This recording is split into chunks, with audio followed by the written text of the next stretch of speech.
దేవుని పరిశుద్ధమైన నామానికి స్తోత్రములు. దేవుని యొక్క సన్నిధిలో కన్వేలు అగ్ని అనేటువంటి మా ఈ కార్యక్రమాన్ని వీక్షించడానికి ఏకీభవించిన మీ అందరికి కూడా ప్రభునామమున హృదయపూర్వకంగా ప్రేమపూర్వకంగా వందనాలు తెలియజేస్తా ఉన్నాం. మిమ్మల్ని అందరినీ దేవుని యొక్క మాటలు వినటానికి ఆత్మీయంగా బలం పొందుకోవటానికి ప్రేమపూర్వకంగా ఆహ్వానిస్తూ ఉన్నాం. ఎలా ఉన్నారండి? మీరందరూ బాగున్నారా? క్రమంగా మీరు దేవుని మాటలు వింటున్నారని మేము నమ్ముతా ఉన్నాం. ప్రియ దేవుని బిడ్డలారా, దేవుని యొక్క మాటలు మనం వింటూ ఉంటే మనము దేవుని సన్నిధిలో దినదినము బలం పొందుకుంటూ ఉంటాం. ఆయన మాట మనలను బ్రతికిస్తుంది. దేవుని మాట మనలను లేవనెత్తుతుంది, స్థిరపరుస్తుంది. మనకు ఏది కావాలన్నా దేవుని యొక్క మాటే. ఈ మాట గుర్తుపెట్టుకొని క్రమంగా దేవుని యొక్క మాట జాగ్రత్తగా వినండి. దేవుడు మిమ్మలను బలముగా నిలబెట్టునుగాక.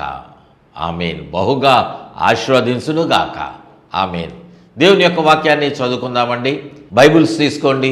బైబిల్ నోట్బుక్ కూడా మీరు రాసుకుంటున్నారు కదా, తీసుకొని రిఫరెన్సెస్ కొన్ని విలువైనటువంటి మాటలు రాసుకోవాల్సిందిగా ప్రభు నామమున మనం చేస్తూ ఉన్నాం.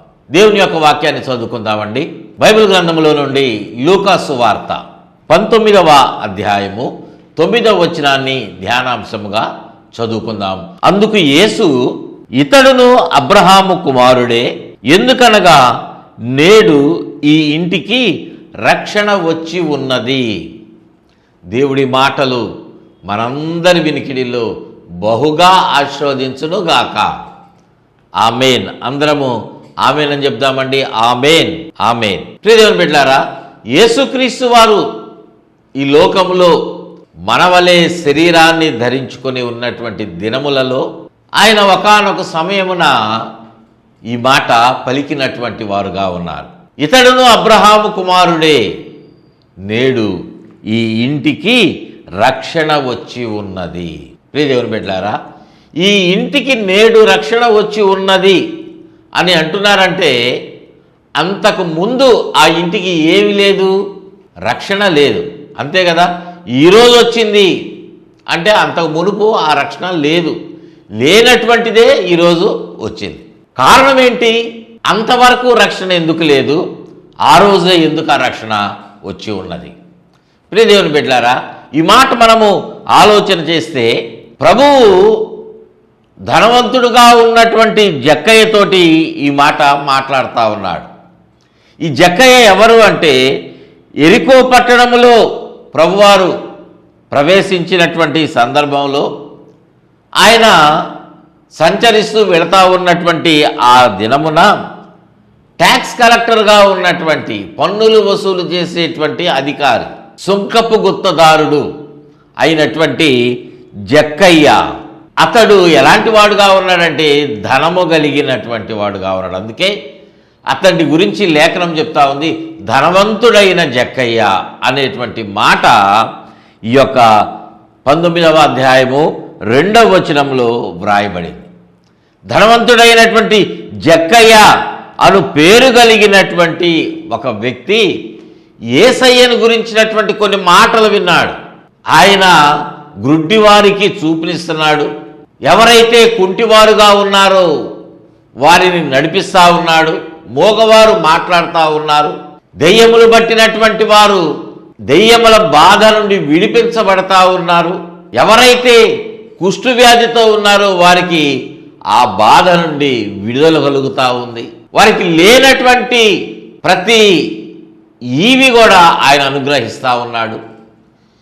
ఏదైతే వారు బంధించబడినటువంటి వారుగా ఉన్నారో ఆ బంధకాల నుంచి విడిపిస్తూ ఉన్నాడు. ఇదేటువంటి మాటలు చాలా యేసయ్యని గురించి విని అసలు యేసు ఎవరో చూడాలి అనేటువంటి ఒక ఆలోచన అతని మనస్సులో కలిగినటువంటి వాడుగా ఉన్నాడు. అంతలోనే ఆ మార్గమున యేసుక్రీస్తు వారు వస్తూ ఉన్నారు అనేటువంటి ఒక మాట ఆయన విన్నాడు. వెళ్ళి ఆయనను చూడాలనుకున్నాడు, కానీ అతడు చాలా పొట్టివాడుగా ఉన్నాడు. ప్రియ దేవుని బిడ్డలారా, ఒక వ్యక్తి ఆ మార్గంలో వెళతా ఉంటే, ఆయన చుట్టూ జనసమూహములు ఉంటే, రోడ్డు మీద ఉన్నటువంటి వారికి ఆ వ్యక్తి కనపడాడు సరిగా. పైగా ఈ జక్కయ్య పొట్టివాడుగా ఉన్నాడు. పొట్టివాడిని యేసయ్యను చూడాలనేటువంటి కోరికున్నది, కానీ నేను చూడలేకపోతున్నాను, సరేలే అని మౌనంగా లేడు. ఎలాగైనా జక్కయ్య అనుకున్నాడు, యేసయ్యని నేను చూడాలి, యేసును చూడాలి అని అక్కడ దగ్గరలో ఉన్నటువంటి ఒక చెట్టు, మేడి చెట్టు ఎక్కి యేసయ్య ఆ మార్గంలో వెళ్తే చూద్దామని పైన ఎక్కినవాడుగా ఉన్నాడు. యేసయ్యను చూడాలనేటువంటి తలంపు నీకు నాకు కూడా ఉండొచ్చు, కానీ అపవాది మనకు కొన్ని ఆటంకములు కలుగజేస్తూ ఉంటాడు. యేసయ్యను చూస్తే, యేసయ్య మాట వింటే, ఆయనను వెంబడిస్తే నరకములోనికి నువ్వు వెళ్ళవు, నువ్వు పరలోకానికి వెళ్తావు, యేసయ్యను చేర్చుకుంటావు, యేసయ్యను ఘనపరుస్తావు, మహింపరుస్తావు, ఆరాధిస్తావు, స్తుతిస్తావు, యేసయ్య మార్గంలోనే నువ్వు నిలిచి ఉంటావు అనేటువంటిది అపవాదికి తెలుసు. అందుకే వాడు యేసు దగ్గరికి నిన్ను రానియకుండా ఉంటాడు. ప్రియదేవుని బిడ్డలారా, మీ జీవితంలో ప్రార్థన చేయాలి, యేసు దగ్గరికి రావాలి, మందిరానికి వెళ్ళాలి, ఆయన మాటలు వినాలనేటువంటి ఆలోచన మీకు కలుగుతూ ఉంటుంది. కానీ అపవాది ఆటంకాలు కలిగిస్తూ ఉంటాడు. జాగ్రత్త. మీ జీవితంలో ఇంతవరకు ఎన్ని ఆటంకాలు, అడ్డంకులు, ప్రభువు దగ్గరికి మీరు రాకుండా, మందిరానికి వెళ్లకుండా, దేవుని యొక్క వాక్యం వినకుండా, వాక్యమే మీ యొద్దకు వస్తూ ఉంటే మీరు దాని దగ్గరకు వెళ్లకుండా మిమ్మలను దేవుని నుండి ఎడబాటు కలుగజేస్తూ ఉంటాడు. మీకు దేవుని నుండి ఎడబాటు కలుగజేసి దూరంగా తీసుకువెళ్ళిపోతాడు అపవాది. ప్రియదేవుని బిడ్డలారా, మనము యేసుకు దగ్గరగా ఉంటాం. వాడికి ఇష్టం లేదు, అపవాదికి, సాతానికి ఇష్టం లేదు. నేను కూడా ఈ స్థితిలోనే బ్రతికా 27 సంవత్సరాలు. యేసు మాటలు వినడానికి ఒక సేవకులు, పాస్టర్ గారు మా ఇంటికి ఆయన గురించి, యేసయ్యని గురించి చెప్పడానికి వస్తే మేము ఉండేవాడిని కాదు. ఆయన వచ్చే టైంకి వెళ్ళిపోయేవాడు ఇంట్లో నుంచి. అపవాది క్రియ ఇదంతా నాలో బహుబలంగా పనిచేసి నన్ను దేవుని నుండి దూరం చేశాడు అపవాది. ప్రియదేవుని బిడ్డలారా, చాలా నష్టపోయాను నేను. ఆ కాలాన్ని, ఆ సమయాన్ని నా జీవితంలో మళ్ళీ నేను కోల్పోయినటువంటిది తెచ్చుకోగలనా? లేదు కదా. అదంతా నష్టపోయా. మీ జీవితంలో కూడా ఇలాంటి పరిస్థితులు ఉంటా ఉన్నాయి. కానీ యేసుని చూడాలనేటువంటి తలంపు ఉండటం వల్ల చెట్టెక్కాడు. ప్రభువారు ఆ మార్గంలో వెళ్తా జక్కయ్య ఆ చెట్టు మీద ఉండటము యేసు ఎరిగినవాడుగా ఉండి అక్కడ ఆగి కనులెత్తి చెట్టు వైపు చూసి అంటున్నాడు, జక్కయ్య నువ్వు త్వరగా దిగిరా, నేడు నేను నీ ఇంట ఉండవలసి ఉన్నది. దేవునికి స్తోత్రం చెల్లిద్దాం. హల్లెలూయా. జక్కయ్యతో ప్రభువారు అంటున్నారు, నేడు ఈరోజే నేను నీ ఇంట్లోకి రావాలనుకుంటాను జక్కయ్య, నువ్వు చెట్టు దిగిరా త్వరగా అంటే జక్కయ్య త్వరపడి చెట్టును దిగి తన ఇంటిలో ప్రభువుని చేర్చుకున్నాడు. దేవునికి మహిమ కలుగునుగాక. హల్లెలూయా. జక్కయ్య ఆహ్వానించినప్పుడు ప్రభు జక్కయ్య ఇంట్లోనికి వచ్చారు, జక్కయ్యతో మాట్లాడారు. జక్కయ్య ప్రభు యొక్క మాట విన్నప్పుడు తనను తాను సరి చేసుకున్నాడు, దేవునికి తన జీవితాన్ని సమర్పించుకున్నాడు. ఇవన్నీ అయిపోయిన తర్వాత ప్రభు అంటున్న మాట ఏంటో తెలుసా? మనం చదివినటువంటి మూలవాక్య ప్రకారంగా నేడు నేను నీ ఇంటికి రావాల్సి ఉన్నదని ప్రభువు జక్కయ్యతో చెప్పినప్పుడు, జక్కయ్య ఆహ్వానించినప్పుడు ప్రభు అంటున్నారు, ఈ ఇంటికి నేడు రక్షణ వచ్చి ఉన్నది. దేవునికి మహిమ కలుగునుగాక. హల్లెలూయా. యేసుక్రీస్తు వారు ఈ లోకంలోనికి ఎందుకు వచ్చారో తెలుసా? నీ ఇంట్లోనికి ఎందుకు వస్తానంటున్నాడు తెలుసా? నువ్వు నశించిపోతా ఉన్నావు. నువ్వు నశించిపోవటం ఆయనకి ఇష్టం లేదు.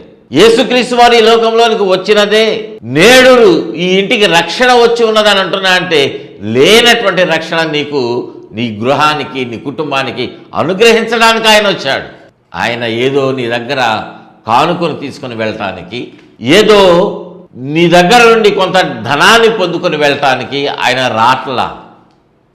నీకు దీవెననివ్వటానికి, నీకు అనారోగ్యంగా ఉంటే అనారోగ్యం నుండి విడుదల దయచేసి ఆరోగ్యం ఇవ్వటానికి ఆయన వస్తూ ఉన్నాడు.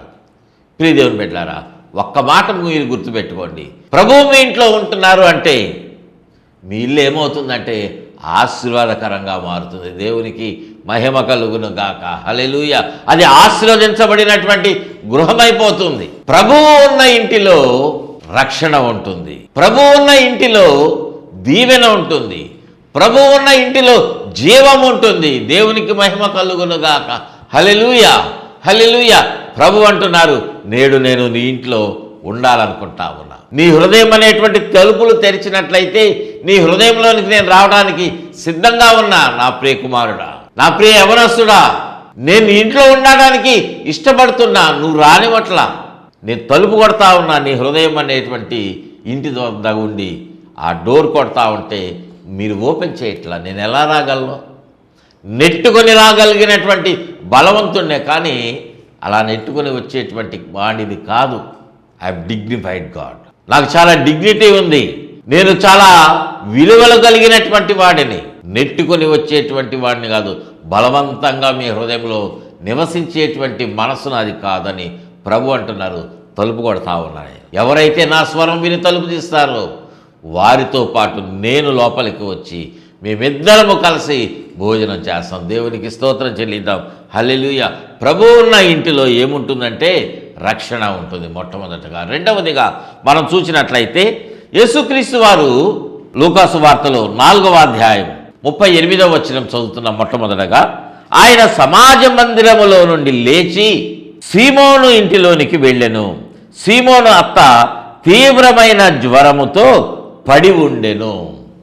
ప్రియ దేవుని బిడ్డలారా, ప్రభువారు ఈ లోకంలో సంచరించినటువంటి దినములలో జరిగినటువంటి మరొక సందర్భం ఇక్కడ లూకా భక్తుడే తెలియజేస్తా ఉన్నాడు. ఏమంటా ఉన్నాడు? ప్రభువారు సీమోను ఇంటిలోనికి వెళ్ళినటువంటి వాడుగా ఉన్నాడు.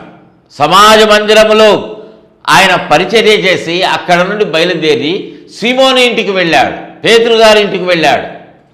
ఇంటికి వెళ్ళేసరికి ఇంట్లో పరిస్థితి ఎలా ఉన్నది అంటే, సీమోను యొక్క అత్త తీవ్రమైన జ్వరముతో బాధపడతా ఉంది. ప్రియ దేవుని బిడ్డలారా, యేసయ్య కూడా నీ ఇంటిలోనికి రావటానికి ఆయన ఇష్టపడతా ఉన్నాడు. ఆయన నీ ఇంటిలోనికి వచ్చినప్పుడు ఇంట్లో చూస్తే ఎలా ఉన్నదంటే, పరిస్థితులు అనుకూలంగా ఉన్నాయా, వ్యతిరేకంగా ఉన్నాయా? నీ ఇంటిలోనికి వస్తే నీ ఇల్లు ఎలా ఉంది? శుభ్రంగా ఉందా? నీ హృదయం ఎలా ఉంది? నీ హృదయంలోనికి ఆయన రావాలనుకుంటా ఉంటే నీ హృదయము ఆయనను స్వీకరించేటువంటిదిగా ఉన్నదా, లేకపోతే ఏదైనా అనారోగ్యంతో బాధపడతా ఉన్నదా? నీ హృదయంలో గలిబిలు ఉన్నదా, అసమాధానం ఉన్నదా? ఎందుకంటే నేటి దినాల్లో మనము ఈ పరిస్థితులనే అనుభవిస్తూ ఉన్నాం కదా. ఈ పరిస్థితుల్లోనే మనం జీవిస్తూ ఉన్నాం. నేటి దినాల్లో మనం చూస్తే వైరల్ ఫీవర్స్ వింటూ ఉన్నాం. ఏంటమ్మా అలా ఉన్నామంటే, నాకు జ్వరం అండి. మరొకరు అంటారు, అయ్యగారు మా కోసం ప్రార్థన చేయండి, తీవ్రమైనటువంటి జలుబు దగ్గుతో నేను బాధపడతా ఉన్నా, మందులు వాడుతూ ఉన్నా కానీ తగ్గటం లేదు, నా కొరకు ప్రార్థన చేయండి. చాలామంది రకరకాల రోగాలతోటి పీడించబడతా ఉన్నారు. ఎలాంటి పరిస్థితి అంటే, ఇక్కడ పేతురు యొక్క అత్తగారు ఎలా ఉన్నారంటే జ్వరముతో బాధపడతా ఉన్నారు, తీవ్రమైన జ్వరముతో. ప్రియదేవుని బిడ్డలారా, ఈ మాటలు వింటున్నటువంటి మీరు జ్వరంతో బాధపడుతున్నారేమో. టైఫాయిడ్ జ్వరం అంటున్నారు, వైరల్ ఫీవర్ అంటున్నారు, మలేరియా జ్వరం అంటున్నారు, డెంగ్యూ జ్వరం అంటున్నారు, రకరకాల పేర్లు పెడతా ఉన్నారు కదా. అనారోగ్యానికి ఉన్నటువంటి పేర్లు మనం విననటువంటివి క్రొత్త వస్తూ ఉన్నాయి. అది ఎలాంటి విధమైనటువంటి అనారోగ్యమైనా సరే, యేసయ్య నీ ఇంటిలోనికి వస్తూ ఉన్నాడు అంటే నువ్వు తీవ్రమైనటువంటి జ్వరముతో బాధపడతా ఉన్నా. ఇక్కడ పేతురు యొక్క అత్తగారు ఎలాంటి జ్వరంతో బాధపడతా ఉన్నదంటే తీవ్రమైన జ్వరముతో. తీవ్రమైన జ్వరం అక్కడ వ్రాయబడింది ఆ 38వ వచనంలో. సీమోను అత్త తీవ్రమైన జ్వరముతో పడి ఉండెను. ప్రియ దేవుని బిడ్డలారా, తీవ్రమైనటువంటి జ్వరం. డాక్టర్స్ లేరా ఆ రోజుల్లో? వైద్యం లేదా? వైద్య సౌకర్యాలు లేవా? ఉన్నాయి, వారు వెళ్ళుంటారు. కానీ ఆ మెడిసిన్ వల్ల వాళ్ళకు విడుదల కలగల. లోకరీతి యొక్క డాక్టర్ వల్ల విడుదల అనేటువంటిది కలగట్ల. మనం కూడా అనుకోవచ్చు, మా ఇంట్లో చాలా రోజుల నుండి జ్వరం అండి, దీర్ఘకాలిక వ్యాధులు. బీపీ నాకు 30 సంవత్సరాలు రాగానే బీపీ వచ్చేసింది, ఇప్పుడు 50 సంవత్సరాలు. కొంతమంది అంటారు నాకు 60 సంవత్సరాలు, 30 సంవత్సరాల్లో నేను బీపీతో బాధపడుతున్నా, 40 సంవత్సరాల నుంచి నేను షుగర్తో బాధపడతా ఉన్నా. వాళ్ళు అంటారు డాక్టర్స్ దగ్గరికి వెళ్తే, ఇవి మీరు లైఫ్ లాంగ్ వాడాలండి, థైరాయిడ్ మీరు లైఫ్ లాంగ్ వాడాల్సిందేనండి, మీరు ఈ ట్యాబ్లెట్ వాడపోతే మీకున్నటువంటి ఆ థైరాయిడ్ అనేటువంటిది పెరుగుతూ ఉంటుంది. చూసారా ప్రియ దేవుని బిడ్డలారా, ఉండాల్సినటువంటి దానికంటే ఎక్కువ ఉంటుంది. బీపీ 120/80 ఉండాల్సింది నువ్వు రెగ్యులర్గా ట్యాబ్లెట్స్ వేసుకోకపోతే 180/120 వస్తుందేమో, చెప్పలేము. డాక్టర్స్ అంటారు మీరు జాగ్రత్తగా వాడుకోండి. ప్రియ దేవుని బిడ్డలారా, ఇక్కడ పేతురు యొక్క అత్తగారు తీవ్రమైనటువంటి జ్వరముతో ఆమె పడి ఉంటే అక్కడ ఏమైంది? యేసుక్రీస్తు వారు ఆమె చెంతను నిలవబడి జ్వరాన్ని గద్దించారంట. దేవునికి స్తోత్రం చెల్లిద్దాం. హల్లెలూయా, హల్లెలూయా. ప్రభువారు ఎప్పుడైతే జ్వరమును గద్దించారో ఆ జ్వరము ఆమెను విడిచెను. దేవునికి మహిమ కలుగునుగాక. హల్లెలూయా. 39వ వచనంలో ఈ మాట వ్రాయబడింది. ప్రియ దేవుని బిడ్డలారా, జ్వరము డాక్టర్స్ ఇచ్చినటువంటి మందులు వాడిన తగ్గనటువంటి జ్వరము, ఆ జ్వరం యొక్క తీవ్రత ప్రభువారు ఒక మాట గద్దించగానే ఆమెను విడిచి వెళ్ళిపోయింది. దేవునికి మహిమ కలుగునుగాక. హల్లెలూయా. ప్రభువారు ఏ ఇంటికి ఆయన వస్తే ఆ ఇల్లు ఎలా ఉంటుంది? తీవ్రమైనటువంటి అనారోగ్యముతో ఉన్న, తీవ్రమైనటువంటి వ్యతిరేకతతో ఉన్న, వ్యాధి బాధలతో వాళ్ళు ఉన్న, నీ గృహంలో ఏది కొదువుగా ఉన్నదో దేవుడు దానిని అనుగ్రహిస్తాడు. ఒకవేళ సాతాను యొక్క బంధకాలు, శోధనలు నీకు ఎక్కువగా ఉంటే యేసుక్రీస్తు వారిని గృహంలోనికి వస్తే ఆ గృహములో ఏ బంధకమూ ఉండదు, కానీ అంతా విడుదలైపోతుంది. దేవునికి మహిమ కలుగునుగాక. హల్లెలూయా, హల్లెలూయా. ప్రియ దేవుని బిడ్డలారా, మనం చూసినటువంటి ఈ సమయంలో ఈ వాక్యములో పరిశుద్ధాత్మ దేవుడు మనకు చాలా విషయాలు బోధిస్తూ ఉన్నాడు. మనం గ్రహిద్దాం. ఈ వచనాన్ని మరొకసారి మనం చదివినప్పుడు లూకాసు వార్త 4వ అధ్యాయము 38 వచనం చదివితే, సీమోను అత్త తీవ్రమైన జ్వరముతో పడి ఉండెను అనేటువంటి మాట అక్కడ వ్రాయబడింది. మనం కూడా అనేక సంవత్సరముల నుంచి, అనేక దినముల నుండి, చాలా కాలము నుండి పడి ఉన్నటువంటి పరిస్థితుల్లో మన జీవితము కనిపిస్తూ ఉంది. చాలామంది అంటూ ఉంటారు నేను లేవలేకపోతా ఉన్నానండి, శరీరంలో బలహీనత, నీరసము, తింటున్నా మంచి తిండే తింటున్నా కానీ నాకు శక్తి లేవట్లా, శక్తి చాలట్లా, బలహీనత, శరీరములో ఏ పని చేయటానికి కూడా శక్తి లేదు, నీరసం కల్పిస్తూ ఉంది, నాకు కొంచెం దూరం కూడా నడవలేకపోతా ఉన్నా, 1 కిలోమీటర్ దూరం నడిచానంటే ఆయాసం వస్తూ ఉంది. ప్రియ దేవుని బిడ్డలారా, ఈ సమస్యలు మీలో చాలామంది కలిగి ఉంటున్నారు కదా, చాలామంది చెప్తుంటే వింటా ఉన్నారు కదా. పడి ఉన్నటువంటి పరిస్థితి, ప్రియ దేవుని బిడ్డలారా, నువ్వు పడి ఉండటానికి దేవుడు నిన్ను ఈ లోకంలో ఇంకా నిలిపి ఉంచలా. నువ్వు అలానే లేవలేకుండా పడి ఉండటానికి కాదు, దేవుడు నిన్ను ఈ లోకంలో సృష్టి చేసింది. ఈ లోకంలో నువ్వు జీవించడానికి దేవుడు నీకు మంచి ఆరోగ్యాన్ని ఇస్తూ ఉంటే నువ్వు దేవునికి దూరంగా ఉండటం వల్ల ఏమైపోయింది? శరీరంలో నిలబడలేనటువంటి పరిస్థితి, శరీరం అంతా బలహీనమైపోతూ ఉంది. ప్రియ దేవుని బిడ్డలారా, మనం అనుకుంటున్నాము ఏదో రోగాలు వస్తూ ఉన్నాయి, అందువల్లే నా శరీరం ఇలా అయిపోతూ ఉంది అని నువ్వు అనుకుంటున్నావేమో. వైరస్ వల్ల నాకు ఈ యొక్క శ్రమలు వచ్చేస్తూ ఉన్నాయి, నా బాడీ నా కంట్రోల్లో ఉండలేదు అని అనుకుంటున్నారేమో.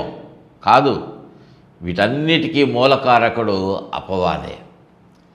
నువ్వు సంతోషంగా ఉండే ఎక్కడ దేవుని దగ్గరికి వెళ్ళిపోతావేమో, లోకాన్ని విడిచిపెడతావేమో అనేటువంటి ఉద్దేశంతో వాడు తనలో నిన్ను బంధించి వేస్తా ఉన్నాడు. లోకాశలతోటి నిన్ను బంధించి వేశాడు.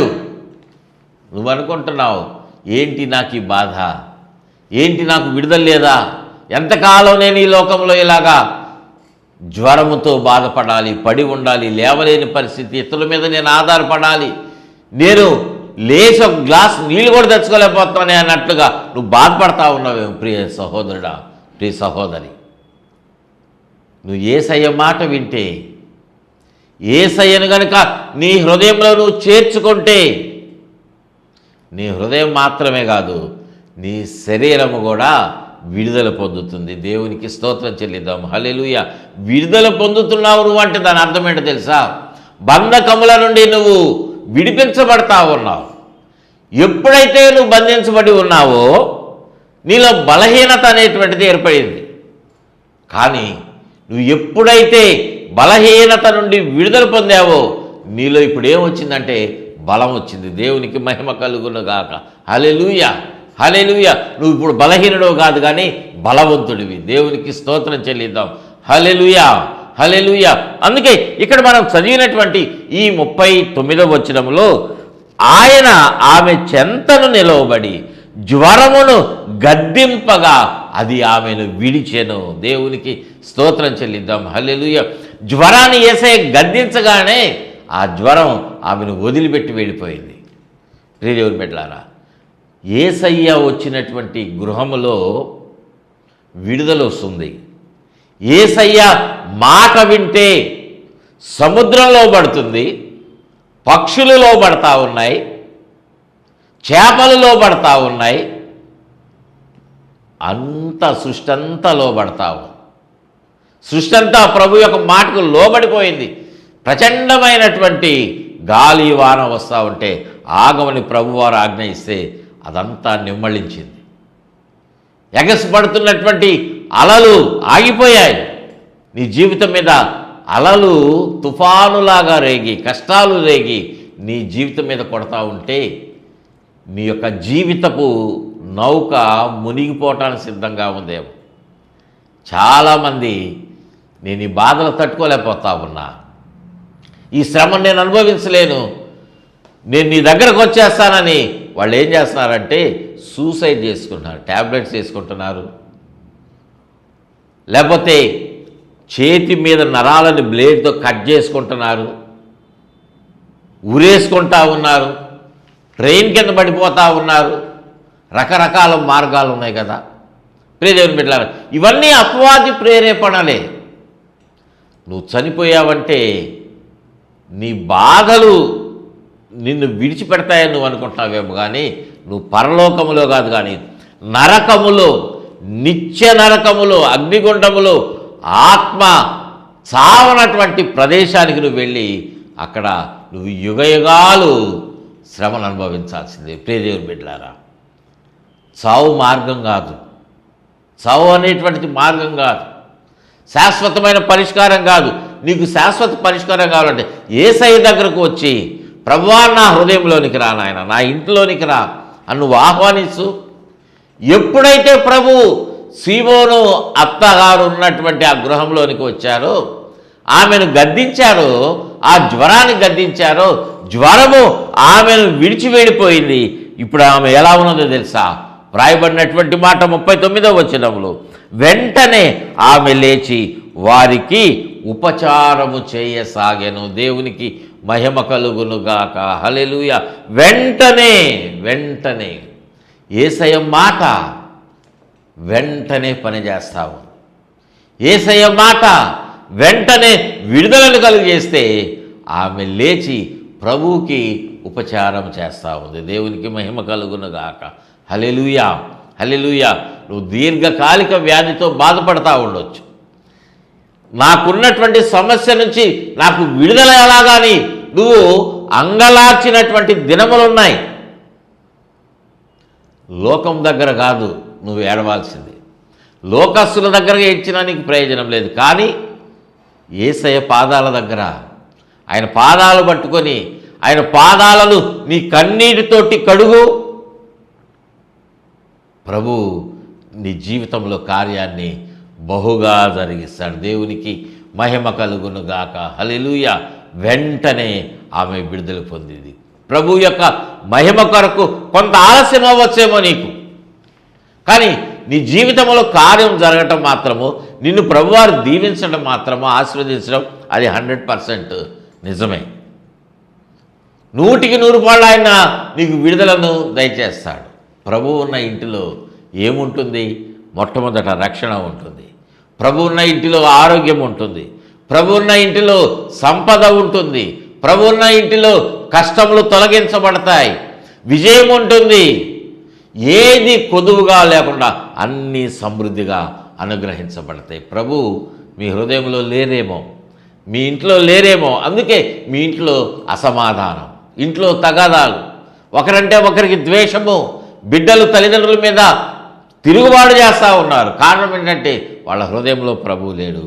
ప్రభువు లేడంటే దాని అర్థం ఏంటంటే అపవాది ఉన్నాడు. ప్రియ దేవుని బిడ్డలారా, మీలో ఉన్నటువంటి అపవాదిని మీరు ప్రభువుకి అప్పగించండి, వాడిని తరిమి వేస్తాడు. మీ హృదయంలో ప్రభువు నిత్యము ఉంటే, ఆయన ఏ హృదయంలో ఉంటే, ఎవరి ఇంటిలో ఉంటే ఆ ఇల్లు ఆశీర్వదించబడుతుంది. అటువంటి కృప పరిశుద్ధాత్మ దేవుడు మీకు అందరికీ దయచేయునుగాక. ఆమేన్.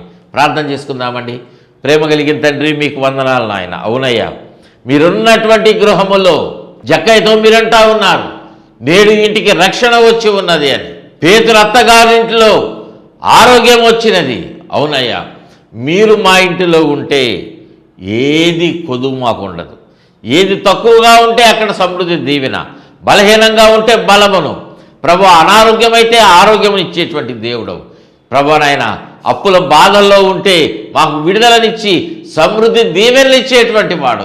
ఏది కొదువుగా ఉన్నా నాయన, ఏది కొదువుగా ఉన్నా వాటన్నిటిని తొలగించి సమృద్ధిగా మమ్మల్ని ఆశీర్వదించేటువంటి దేవుడవు గనక మీరు మా గృహంలో ఉండి, మా హృదయంలో ఉండి, మాలో ఉండి, మాతో ఉండి మమ్మల్ని నడిపించి మీరు అక్కడికి సిద్ధపరచమని నాయన, ఆత్మీయ క్షేమాభివృద్ధిలో మేము వినదిరిగిపోకుండా, జారిపోకుండా మా పాదాలు నిలవబెట్టమని, మాటలు వింటున్న వారిని, ఈ కార్యక్రమం స్పాన్సర్ చేస్తున్న బిడ్డను, కుటుంబాన్ని దీవించి వర్ధిల్ల చేయమని, మహిమగంత ప్రభావాలు మీకే ఆరోపిస్తే నామని అడిగి పెట్టుకుంటున్నాం తండ్రి.